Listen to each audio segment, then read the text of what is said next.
आता आपल्या आवडत्या मालिकेचे संपूर्ण भाग मालिका प्रसारित झाल्यानंतर लगेचच पाहू शकता फक्त सन नेक्स्ट वर. भारतातील प्रेक्षकांसाठी मोफत सेवा.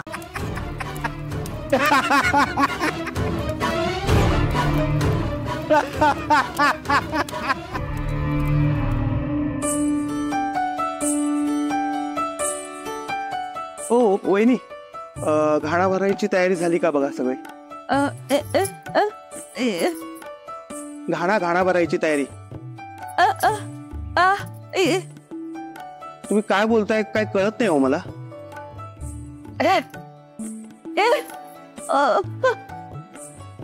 काय ग? काय झालं गुरुजी? काय नाही, मी म्हटलं घाणा भरायची तयारी झाली का? हो झाली सगळी तयारी.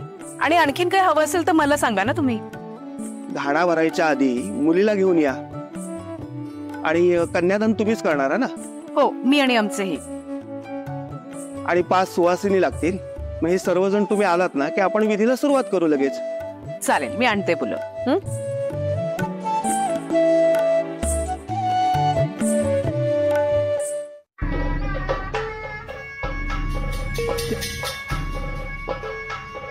त्या मुलीचा घाणा भरायचा कार्यक्रम सुरू झाला की आपल्याला आपलं काम करावं लागेल. त्या ऋषीला हॉल बाहेर काढायचं. कसं काढायचं लक्षात आहे ना? मालक या फोन करणार आहे ना. आणि या वेळेला तरी माणसं व्यवस्थित आहेत ना का मागच्या वेळेसारखीच आहेत? ते मालक. हे बघा, जराही कुचराही होता का नाही.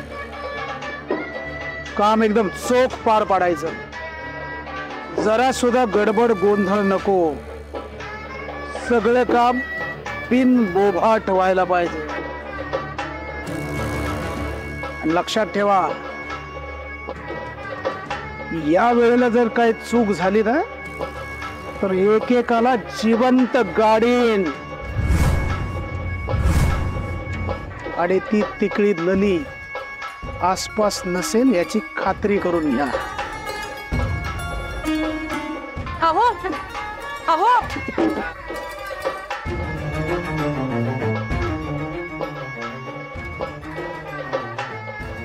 हो घाणा भरायला येत आहे ना? मी मिताली आणि इतर बायकांना बोलवून आणते. मी येतो, तू हो पुढे.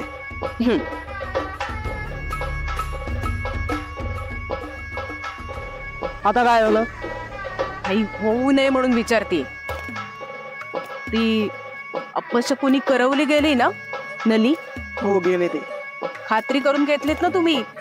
नाहीतर इथेच कुठेतरी थांबलेली असायची भावावरती अक्षता टाकायला. हे बघ, हा बाबाराव इथे उभा असताना त्याची काय हिंमत आहे इथे थांबायची. हाकलून दिली मी तिला.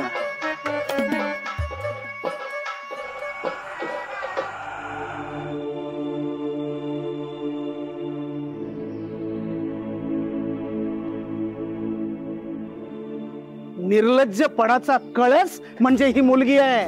तिच्यासारख्या अपशकुनी अशुभ तिकळीची सावली सुद्धा मी या लग्नावर पडू देणार नाही. मी आग्रह करतोय, ह्या तिकळीने मंडपात येऊ नये.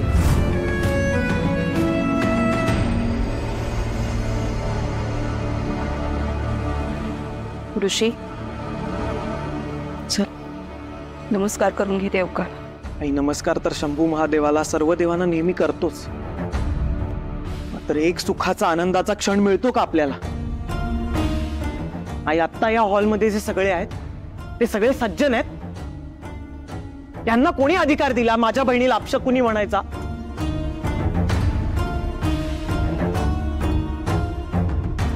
आपलं चुकलं, आपण उगीच आणलं नलीला. आई का नाही आणायचं? माझी बहीण लग्नात नको? आपल्याला हवी आहे, पण ते त्यांना कळतंय का? त्यांनी काय केलं? पाण उतारच केला ना. खोतांचा एक एक शब्द माझ्या काळजाला लागत होता. बाबाराव खोत आहेत ते. त्यांचं सगळं बोलणंच जिवारी लागतं. तमाशा करण्याची संधीच सोडत नाहीत ते खोत.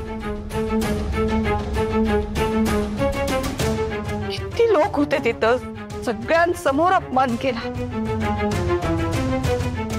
संताप होत होता ना जीवाचा. हे खोत असं का करतात? नायकांची मुलगी आहे. मी ह्यांचा काय संबंध मध्ये?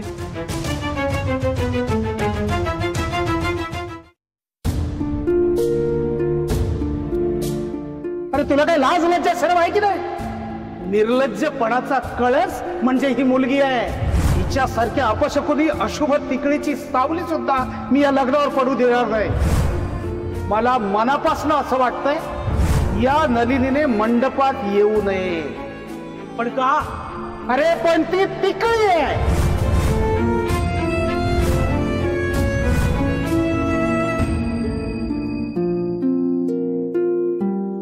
शंभू महादेवा, मी कधीच कोणाचं काहीच वाईट केलं नाही. सगळ्यांशी चांगलं वागले, तरी नेहमी माझ्या सोबतच का वाईट होत? मी तिकडे म्हणून जन्माला आले, यात माझा काय दोष आहे देवा? किती सहन करायचं मी? मुद्दामून खोतांनी मला दादाच्या लग्नापासून दूर ठेवलं. यात निश्चितच त्यांचा काहीतरी डाव असणार. माझा दादा खूप भोळा आहे, खूप चांगला आहे.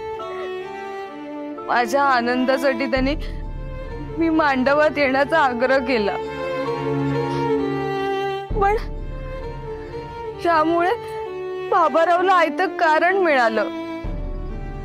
मला कळतच नाही की मला वाईट बोलून त्यांना काय वेगळा आनंद मिळतो. माझं काही वैर नाहीये खोतांशी, पण दरवेळी ते मला घालून पाडून बोलत असतात. ह्या सगळ्यामुळे दादा खूप खचला असणार, त्याला खूप त्रास झाला असणार. शंभू महादेवा, दादाचं लग्न निर्विघ्नपणे पार पडू दे. काही अडथळे असतील तर दूर कर देवा. शंभू महादेवा, जोपर्यंत दादा लग्न करून आनंदाने घरी येत नाही, तोपर्यंत मी निर्जळी उपवास करेन आणि तुझ्यावर अभिषेक करत राहीन.